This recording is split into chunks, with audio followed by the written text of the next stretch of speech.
Normally, Josh is the one asking the questions, but today we're turning the tables. If you've listened to the podcast, you'll know Josh is the voice behind the conversations, sharing stories from motorsport and Formula One. Behind the microphone is a husband, father, military veteran, passionate motorsport fan, and someone who's built an incredible community.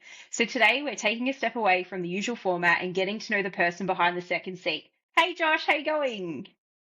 Hey, you have made me blush. That was lovely. Thank you. Hardly, it's just the truth. I didn't, no lies here, no lies. Uh, no, I appreciate that. That was really kind.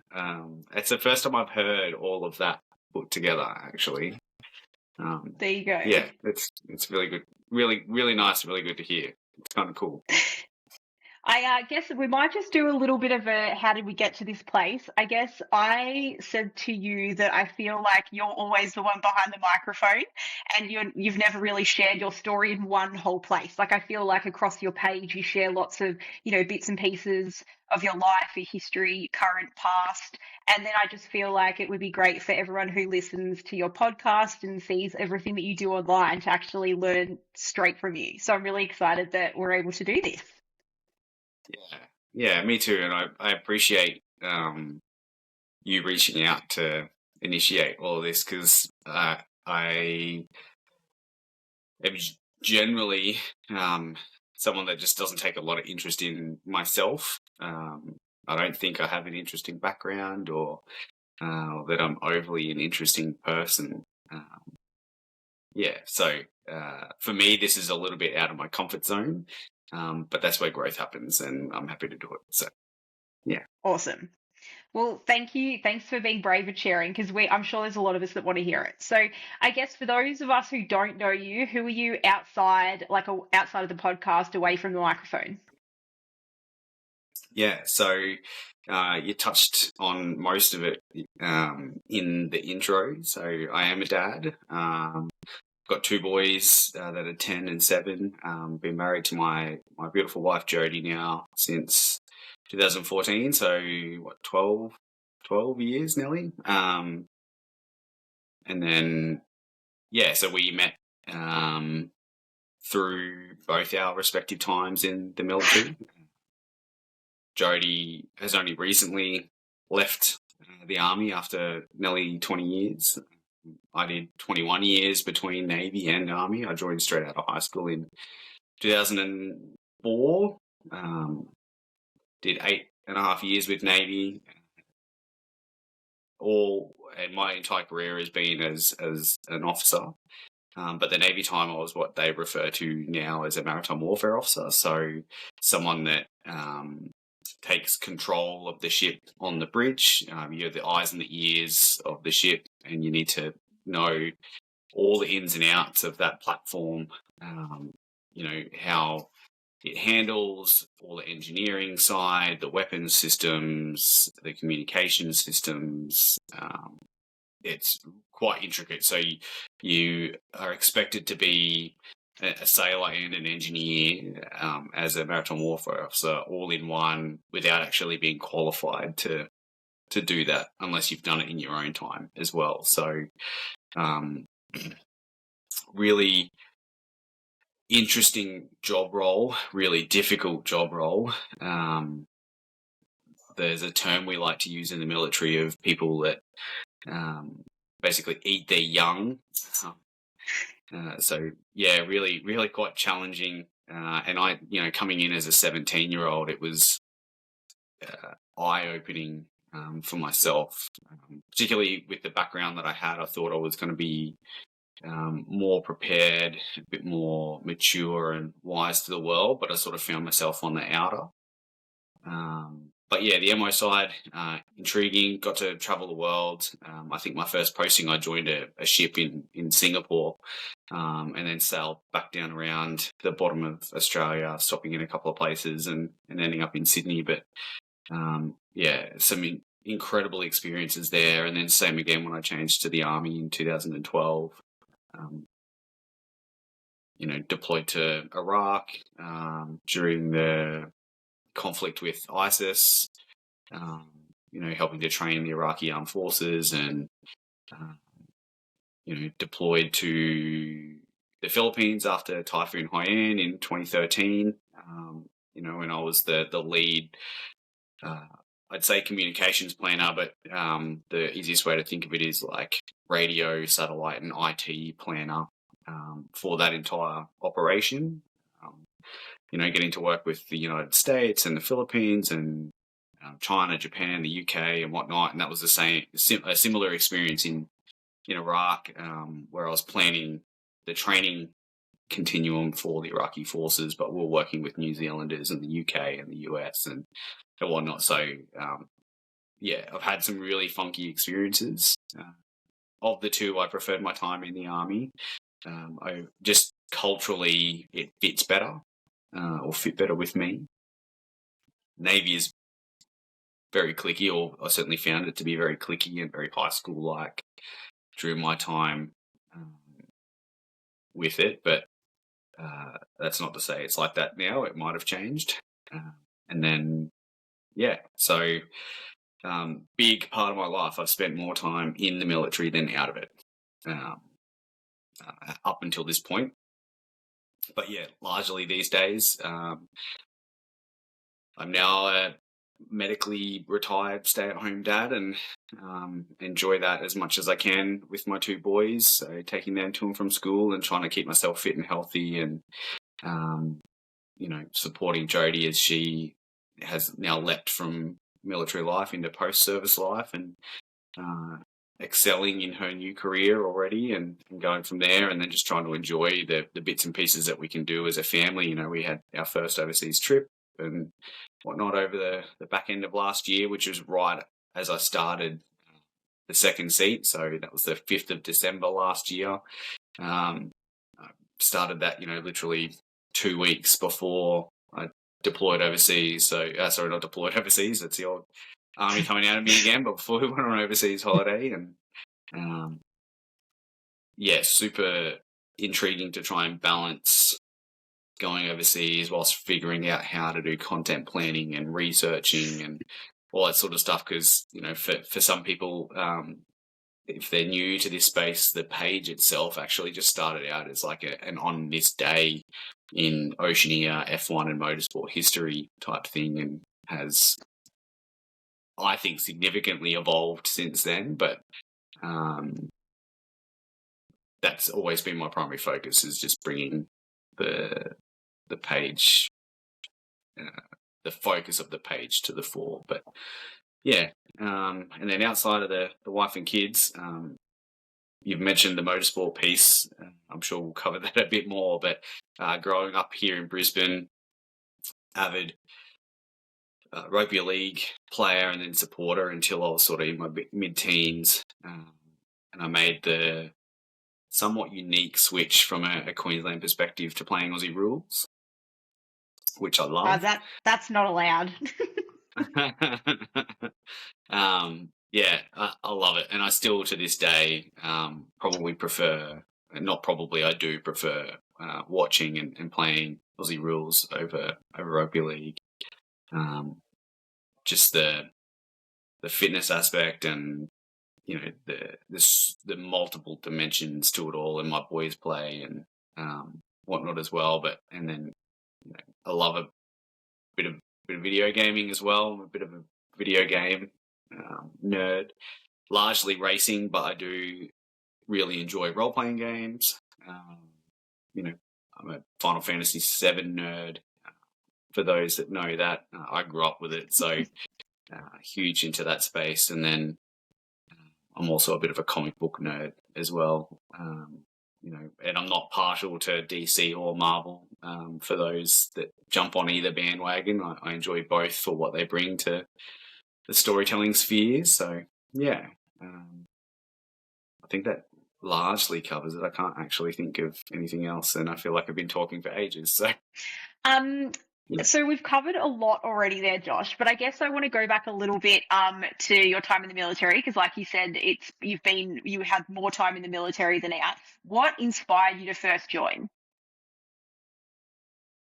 So my family has a strong history of serving. So my dad was Army and then Air Force.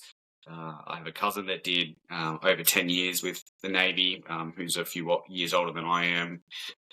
My dad's dad, so my grandfather, was in the Navy and then the Air Force. I've got my great grandfather as well was in the Army. So there's a huge family tradition there. I don't know how much that played a part. I think for me, growing up in the northern suburbs of Brisbane in a place called Caboolture, which is, a bit of a lower socio-economical area, to put it nicely. I wanted to get out. And I think I always wanted to do something bigger than myself. So for me, joining the military was a way to do that. I don't think I'd really chosen one service over the other. I think early days I was actually leaning more towards Army, but I spent time with my mum's then partner, who was working for a shipping company out of Cairns, sailing up and down Cape York and whatnot to Weipa. And I really enjoyed being on the water, and I think that's what tipped me over to joining the Navy side. But yeah, really wanting to be part of something bigger than myself, and doing something for myself to get away. Coming from a split family, because my parents split when I was 10, and I took on a lot of the additional duties, I suppose, as the eldest child of 4 boys at that point. I now have 2 step siblings and 2 additional younger sisters from my dad remarrying, but I think that really just pushed me towards going, I want to go and do something for myself, and I led all of the engagement in that space. So I was the one that researched and applied and whatnot, and yeah, didn't have any of the family really pushing me in that space. I think they were sort of happy and proud that I did that, but there was no external pressure for me to go and join the military. So yeah, definitely a way to be part of something bigger than myself and to do something for myself at the same time. Mm. And is it common, because you mentioned that both yourself and I think you said your dad, moved from yourself from Navy into Army. Is that a common occurrence to change between? There is a fair bit of movement between the services. My change of going Navy to Army is exceedingly uncommon. It's normally the other way around, just because Army is the more structured, more disciplined. There's a perception that we rule with an iron fist and rule with fear. Certainly to those on the outside of the organisation in the other 2 services. When we would talk about doing joint operations, Navy and Air Force, people would call it JARMY operations, because it would always come back to, us from an Army perspective leading the planning and all that sort of stuff. And I could go into a whole host of cultural minutiae about why that is, but suffice to say that it's like any internal organizational cultures, right? Each department has their own thing, and think they're better or worse or whatever than the other departments, and hold each other over a knife edge for whatever reason. So, but Yeah. yes, long story short is there is definitely a lot of movement that happens between the services, and they tend to try and support that, because they'd rather you stay within the wider defence organisation than lose you elsewhere, because it takes a long time to get you to where you are. It's a closed entry organisation, so you might have a master's in IT network operations, but it doesn't mean that you can come in at a particular level in Army and start operating at that that senior executive level. And what would you say that military life taught you about yourself? I think largely it was I'm more than what I give myself credit for. We always, a lot of us know that, we're generally our own worst critics. For me, I tend to take that to another level and have zero faith um, in myself or my ability and things like that. So it's it's interesting when I hear the opposite in return. I find it really difficult to take those sort of compliments. But I think that's probably the biggest thing for me is learning that,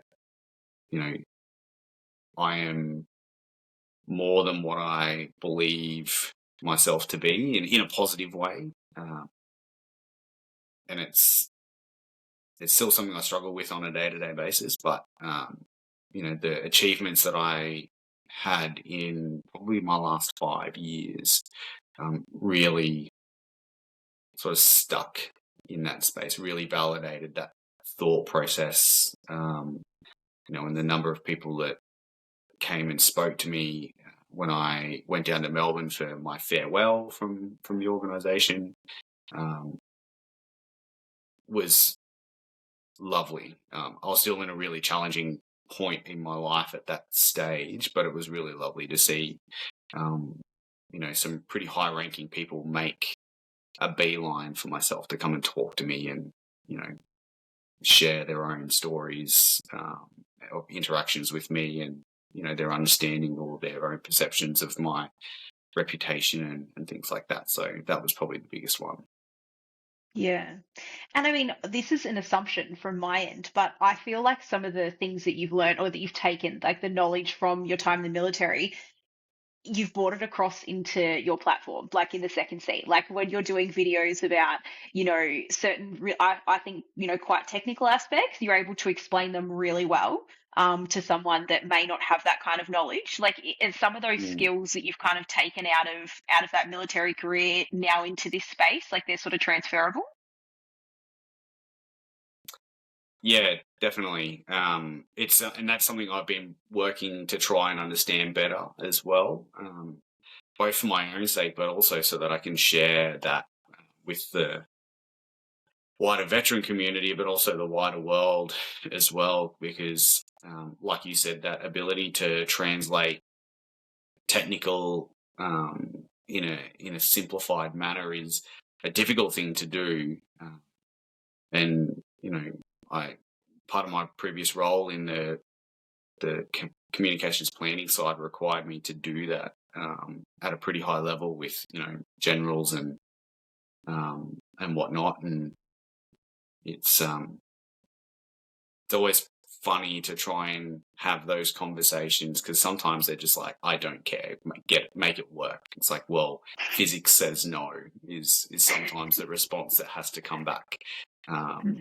And they don't necessarily appreciate that either. But yeah, there are a huge amount of transferable skills, soft skills in particular. One of the things that I've really learned is my last couple of jobs in particular needed me to be quite upfront in front of people and conducting question and answers or seminars and briefing people about what was coming up from an operations perspective and things like that. And they're little things that you don't really think about, but actually translates really well to a public speaking point of view and being able to put yourself in front of, in this instance, a couple of hundred to 1,000 people and saying, "Hey, this is the GO." Sorry, I just whacked my microphone, but yeah.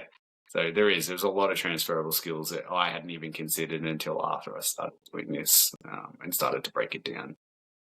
Yeah. And you are such a strong mental health advocate. Like that really comes through on your social media and also you recently doing, you can say like a challenge to raise awareness and money for mental health. Yeah, is that something, that you're comfortable to talk about and just share a little bit about that? Because I think it's really important and you are so great at talking about it and having these conversations.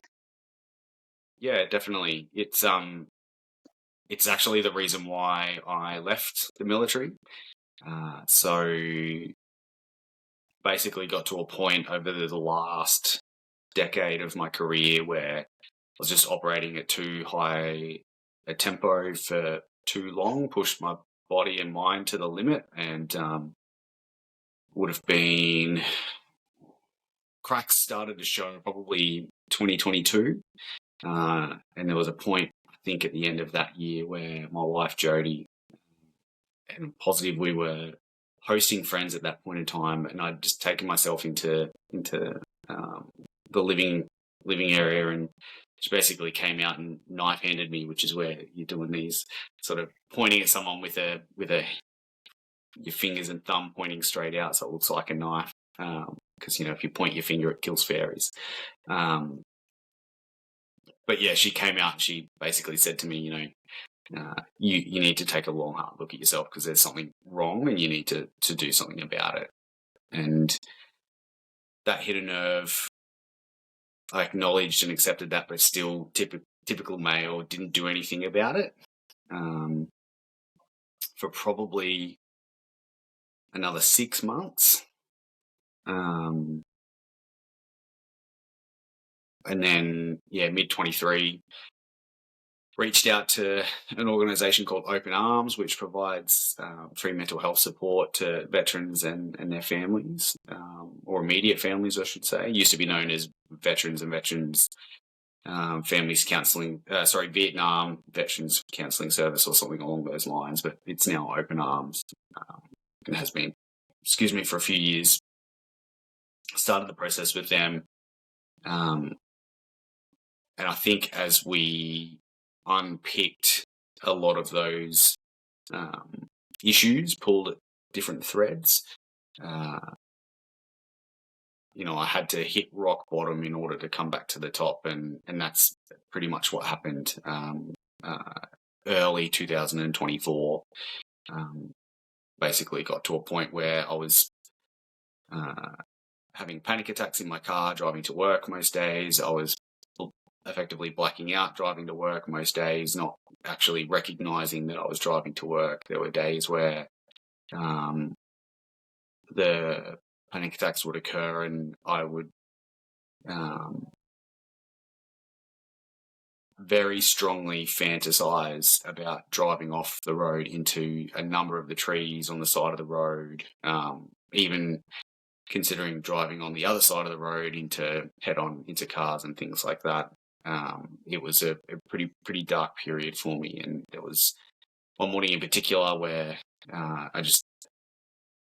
most mornings I would get out of my car for probably 20 minutes or so after I got to work, but one morning it probably took me closer to an hour. I was completely emotionally wrecked, just in tears, and just somehow managed to go, okay, it's work time, masked up, went inside and hosted a senior officer for a couple of hours with talks and all the rest of it. And then fortunately had an appointment that bookended the end of that session, and got in the car and basically tried to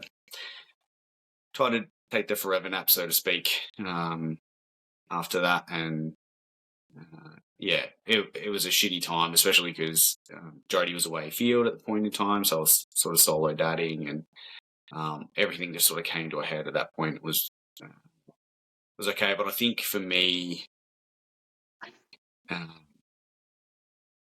the key thing that I've taken out of all of this is I've wanted to share that journey, and I've wanted to share that for the reason that it's still really difficult for men, but military members in particular, to open up and say, hey, like I'm struggling. And one of the things I did is after that piece was, I think I was initially reduced for the amount of work hours I had to do, but at one point I just struggling to advocate for myself. I had my rehab support member basically say to my doctor, like, he's no good, like he needs to be out of the workplace. It was a massive trigger environment for me, but I was leading a team of 50 odd people at that point in time, and I pulled every single one of them in together and said, hey, this is the situation.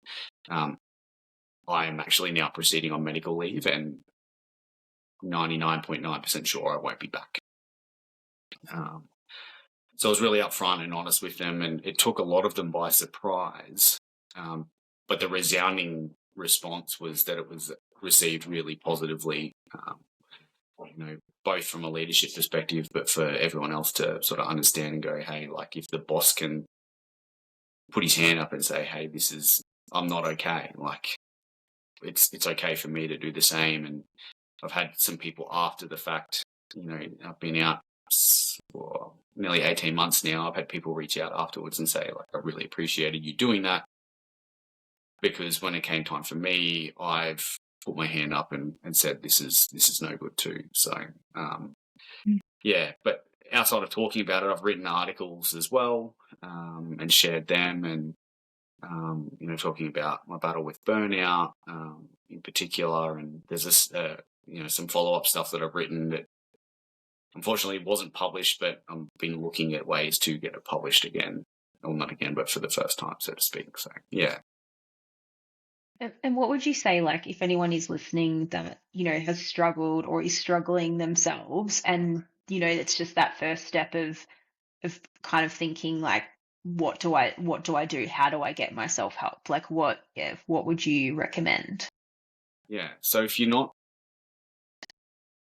comfortable talking with people around you, like in your circle and whatnot, use the national support services like Lifeline and Beyond Blue and things like that, because, if you're worried about your own perception, that's okay. I completely understand that. The people on the end of the line, when you call, you're never going to meet them face to face, highly unlikely at least. And they deal with this stuff on a day-to-day basis, and they're there to help and to guide and to support, and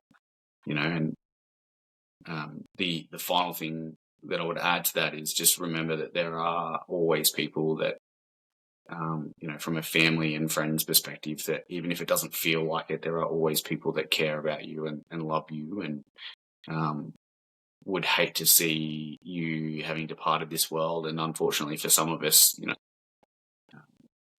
we'll never get that chance again to say it to those loved ones, because they're not with us anymore, and they won't get the ability to hear those words because, they lost that battle. But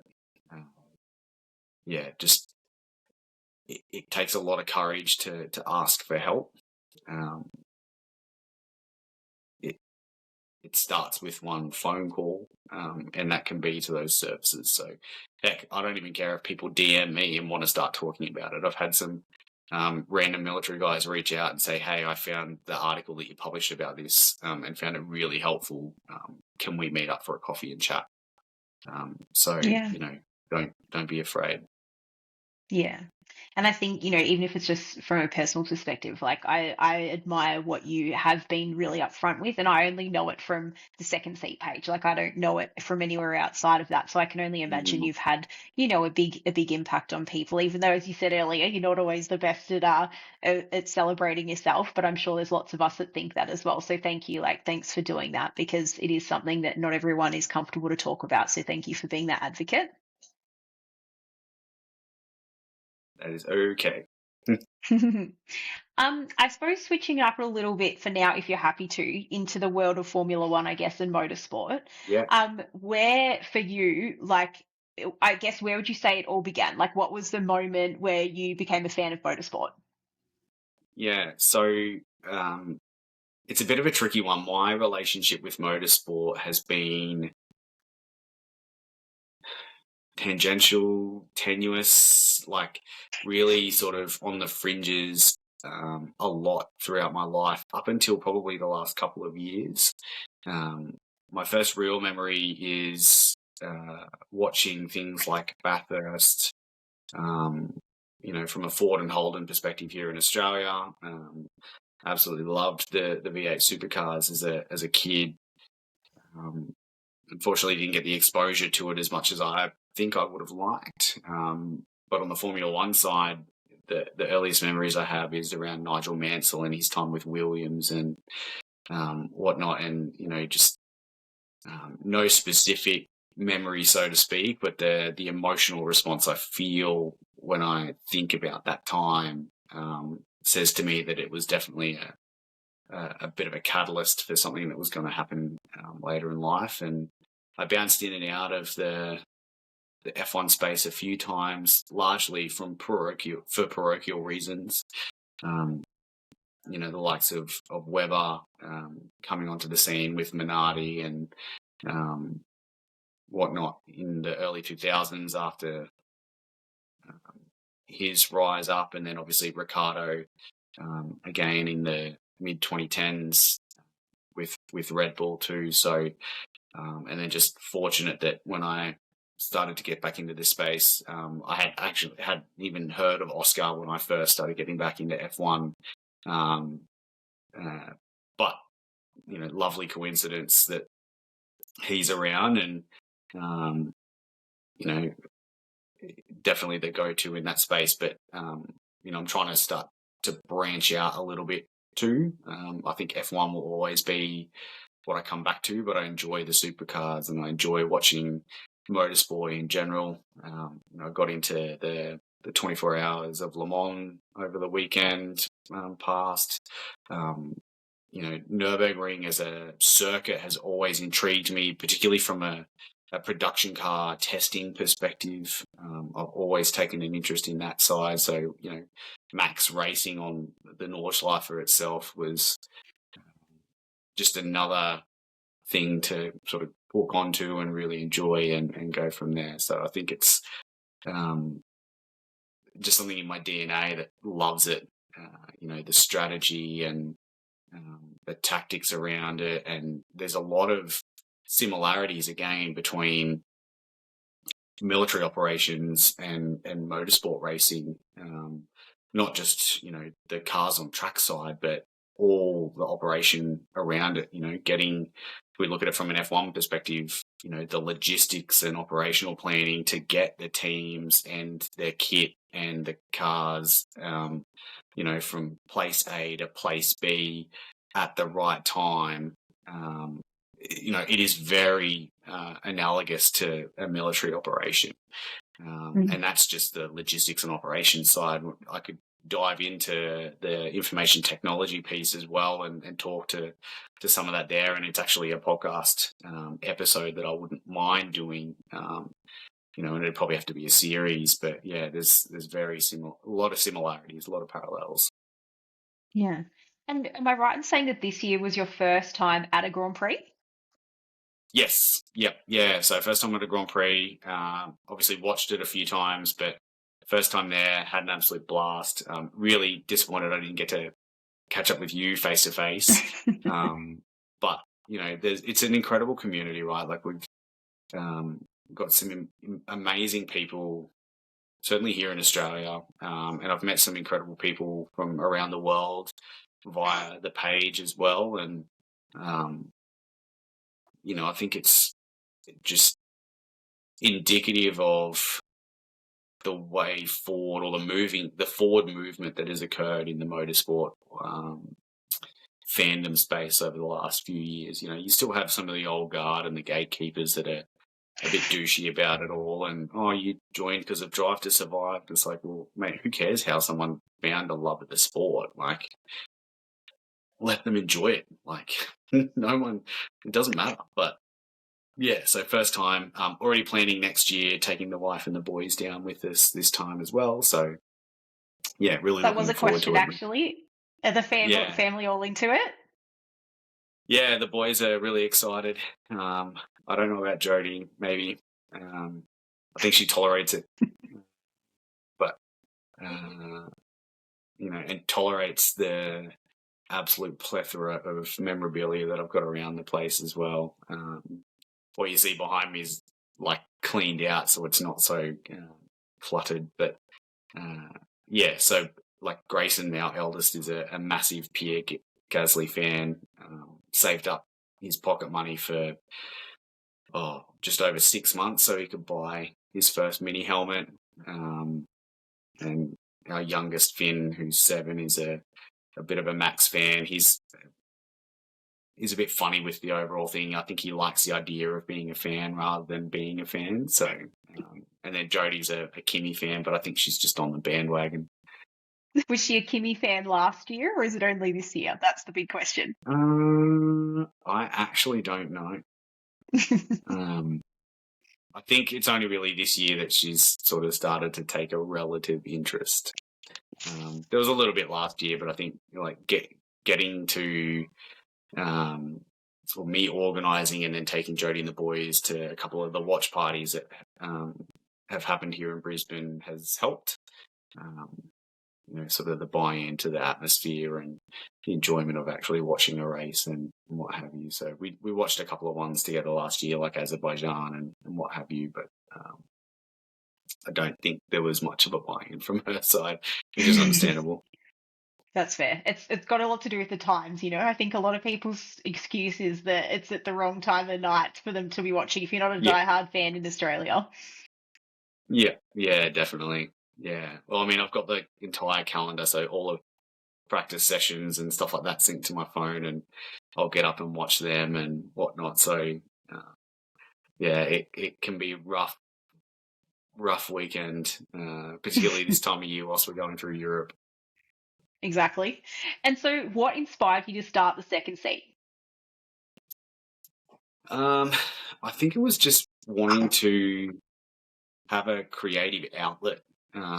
I don't see myself as a creative person, but I sort of looked online and watching the broadcasts and things like that and realised that there wasn't much in the space of F1 from an Australian or New Zealand, read wider Oceania point of view. And I really wanted to change that or help highlight what we bring as a region to the sport, and wider motorsport in general. Like, we have such a rich history. The Australian Grand Prix started officially in 1928. There's an argument to say that 1927 was the first year, but it was more a series of sprint races and whatnot at Goulburn. And the fact that the Australian Grand Prix itself has been held in 23 different locations, from Bathurst through to Lakeside Park up here in Brisbane on the north side. Obviously Adelaide and Melbourne people are very familiar with, but there's a huge amount there.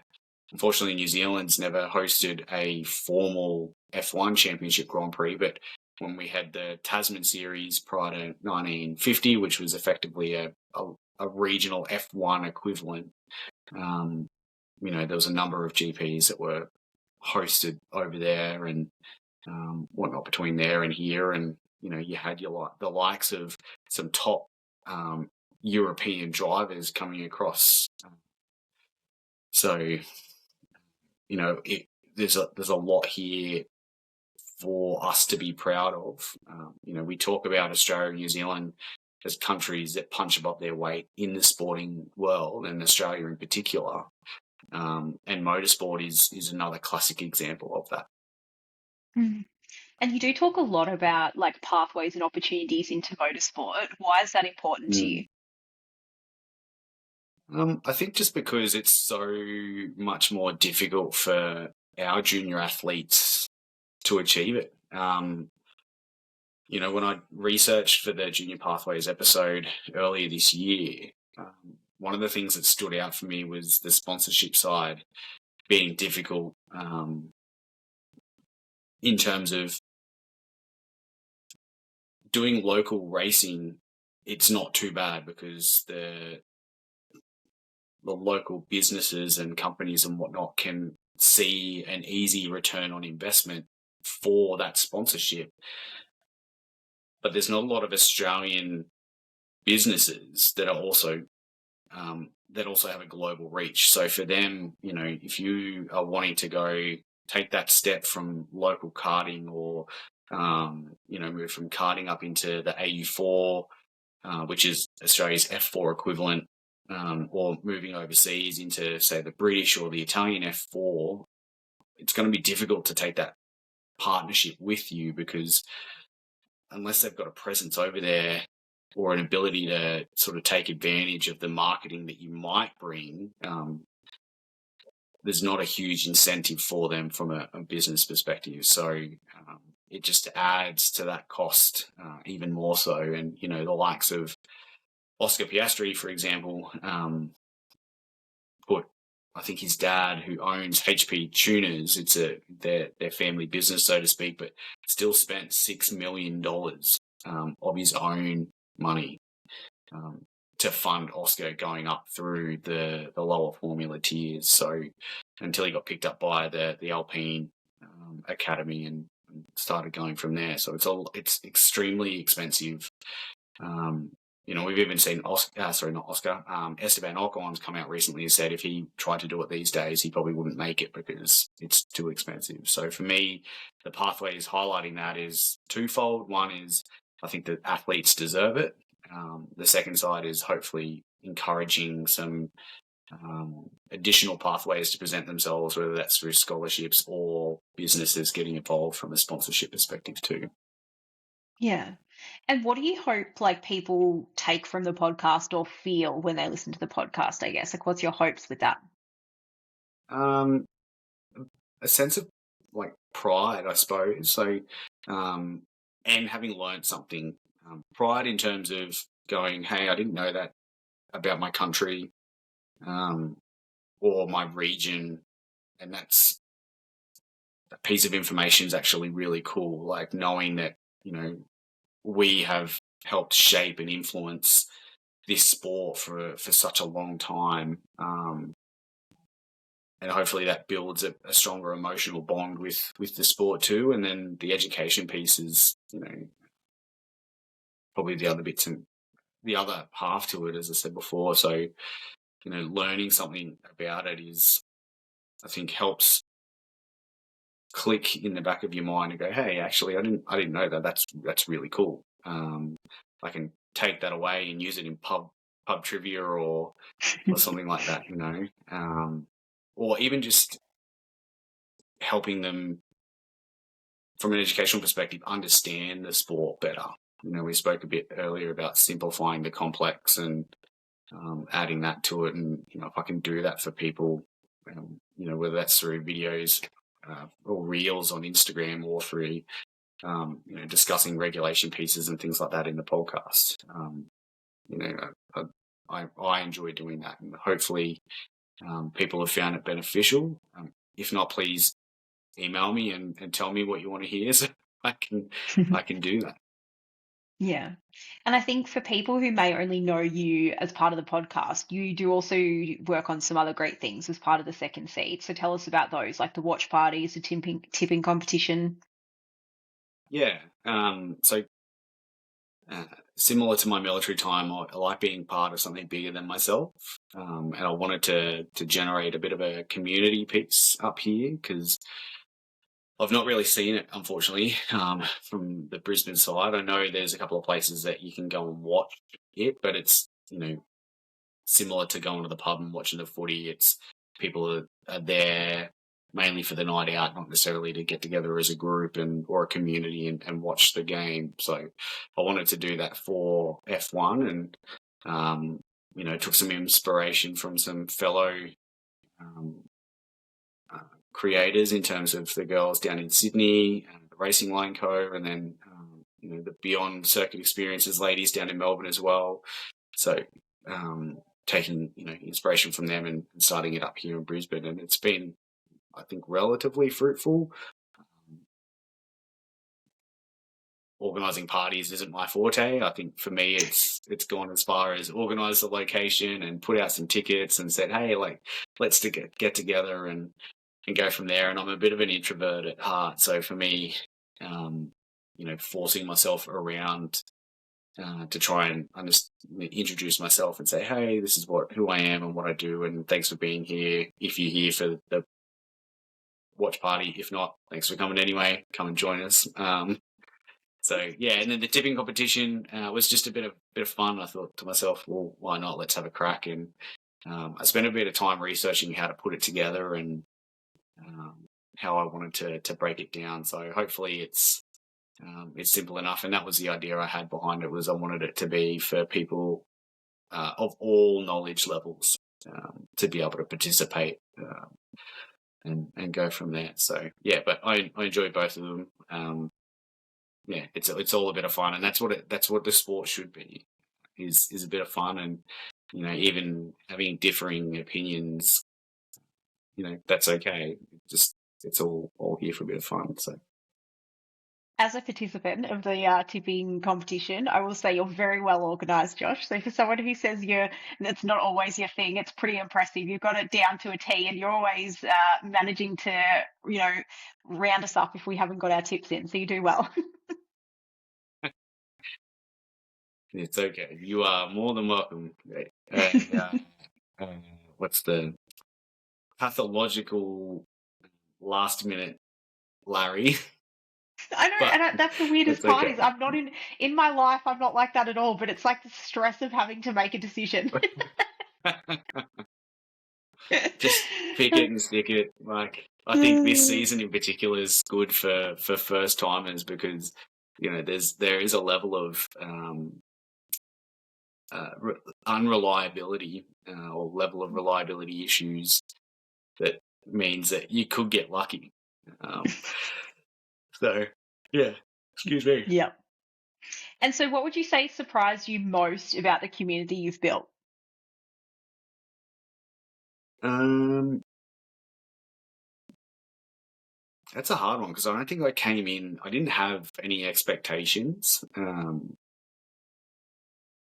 As I said earlier, there's been a significant evolution of the page from what it first started out as. I had no expectation or even thoughts around doing the podcast until probably Bahrain, in testing, that is. So it was very last minute. I was like, oh, actually, you know what? Maybe I do want to do this. And, for those that have listened to those episodes on Spotify, they're only, I think, 10 minutes total for the 2 weeks. And that was purely me just starting out recording and throwing it on YouTube and going from there. So I don't think I really had any expectations. But the surprising thing is just that it's been a lovely, welcoming community. I think I had that vision, a lot of people do, is that motorsport is gatekeeped a lot of the time. And, maybe I've got the benefit of being a white male coming into a sport, not having to worry about that side of things. But, on both sides of the coin, everyone's been really, really welcoming, and it's been great to be part of. So, Yeah. And what would you say your hopes are, like, for your future in F1? look, I would love to probably end up, doing my own presenting, whatever form that might take, whether that's posting some stuff online on a more permanent basis. I think the ultimate goal, which, they say aim for the moon, and if you miss it, you still fall amongst the stars. So, for me, I'd love to be doing this permanently for a broadcaster, and even if that's only once a year for the Australian Grand Prix, or Oz and Singapore and whatnot around this area, I would be stoked with that. But right now I'm just taking it a day at a time and enjoying things as they come. So yeah. Yeah. And what would you say, like, for someone that's new getting into the sport or trying to, I suppose, create like a bit of a community themselves, what advice would you have for them? Don't be afraid to start. Just to use the old Nike motto, just do it. And I said similar to one of my younger sisters recently who's been considering, her own journey into content creation. It's just one of those things that, if you just start and put it out there and have a think about what it is that you want to achieve or the message that you want to send, and, slowly you'll start to find people that it resonates with, and you can go from there. But it's doing it without worrying about what other people think, because there's always going to be people that disagree or don't like, and that's okay. You just move them on and go from there, and just focus on the people that do enjoy what you bring to the table and do resonate with the message that you're sending. Yeah. Yeah, absolutely. So I guess before we round things up, because I do have some quick fire questions for you, is there anything you think we've missed or that you wanted to add? No, I don't think so. No. Awesome. All right. Well, are you ready for some quick fire questions? You have not seen them, Let's, so I'll give you, I won't be too harsh. I'll give you a bit of time. no, that's okay. Let's do it. All right. All right. Top three drivers can include current and past. We talking my favorite drivers? Yeah. So would have to be Mansell. Like, that moustache is wonderful. It would be in there. Oscar currently, and then what the third will be. I think I used to really enjoy watching Kimi Räikkönen. For some reason, is standing out in my mind. So Fair. yeah, And probably those three. who would you say is most underrated driver? Current grid. Liam Lawson, highly underrated. I don't think he was given anywhere near the chances that he deserved at Red Bull last year. He has a bit of growth to do, but he's shown a lot over the last 4 weeks for mine in particular. So yeah, Liam is definitely an underrated driver.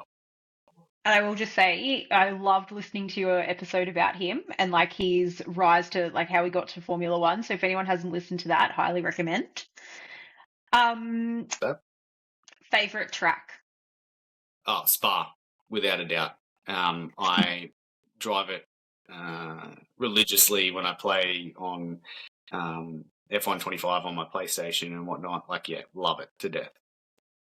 Would that also then be your dream Grand Prix to attend? Yes, and I have been looking at how to get to that potentially for next year, but yeah, not sure. I'd also really like to do either Vegas or Miami, but I don't think there'd be a Grand Prix that I wouldn't want to go to be honest. It's true, very true. You've got to work your way through them all. Yeah. Most memorable motorsport moment.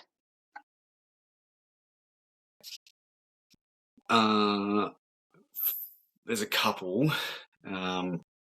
One is Martin Brundle at the Oz GP.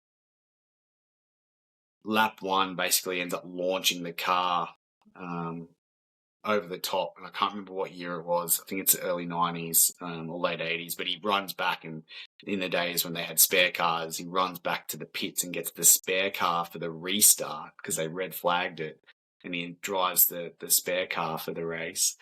The other one is David Coulthard, who was leading when it was in Adelaide, and again, the year escapes me, but I think it might have been 92, and he stuffs the entry to the pit and drives nose first into the opposite side of the wall for the pit entry when he was leading the race.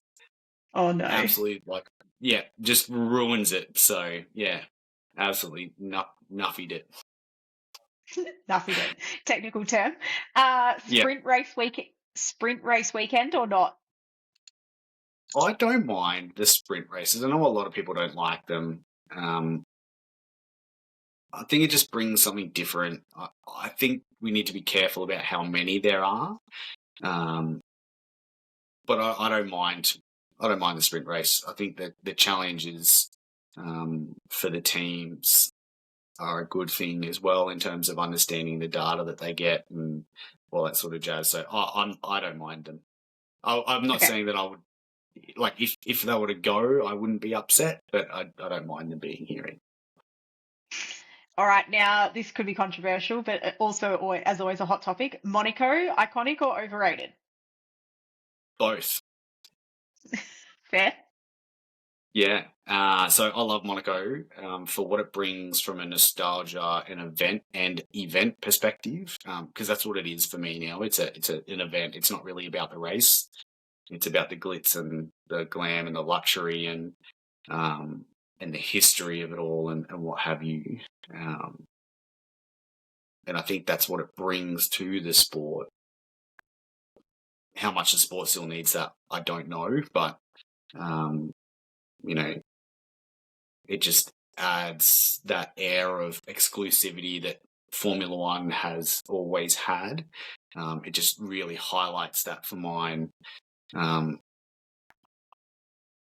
the race in and of itself is going back to the 90s and 80s in particular with Senna and Prost and what have you, and the smaller cars and where you had the ability to overtake. Not heaps, but still more than what we have now.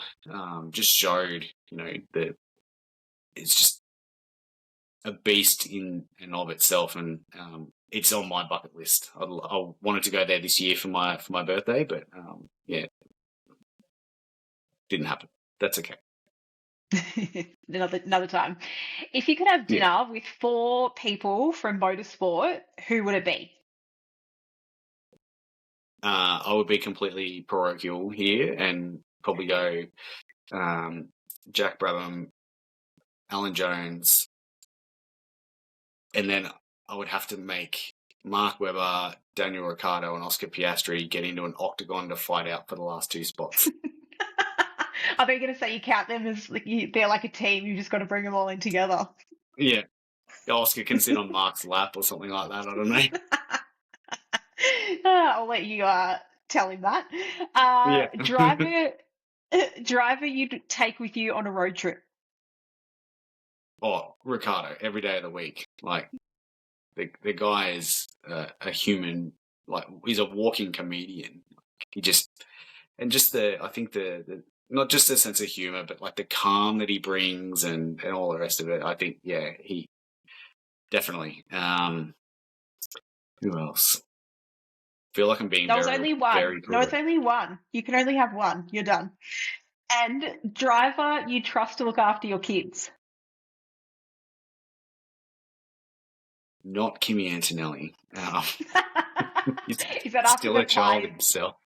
Is Yeah. that after the pie in the face, or the which situation specifically cuts him out? The fact that he's still a child. And he's crashed the car that he's been given twice after getting his driver's license. So if there was an emergency, then, who would I trust with my kids? I'm going to go current driver again and say Max Verstappen. Fair. That's fair. New dad, highly protective of his kids and wanting the right thing for them. So definitely, I'd have to go with Max in that instance. Yep. And last one, final one, is your dream podcast guest.